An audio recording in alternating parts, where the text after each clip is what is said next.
Good morning everyone, guys. Paakyat ho kami ng bundok. Andito ho kami sa lugar dito sa Davao del Sur, kung saan dito ho lugar ng Santa Cruz. Isa ho sa barangay dito, guys. Paakyat po kami ng bundok. Yung sasakyan namin hanggang doon lang. Hindi ho makapasok dito gawa ng mahirap po ang daan. Kailangan po maglakad. So ayan, so yung mga dala namin, yung iba na iwan doon. Ito yung kailangan ganito dadalhin ng may kanya-kanya ho kaming dala. Ayan o. Ayan guys. Ayun yung mga kasamahan namin. Ay hello. Ayan. Ayan guys.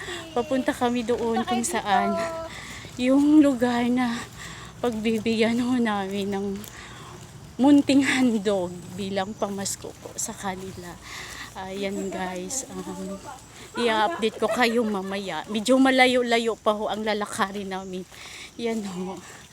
Update ko kayo mamaya kung ano yung susunod mangyayari. Kasi baka umabutan tayo ng lubat. So kailangan muna natin i-off ang cellphone. Ayan guys. Hirap ang daan. Mga bato-bato. Ayan, nakikita nyo. Pwede siguro dito kabayo. Pero siya. Masaya. Thank you for watching guys. Goodbye.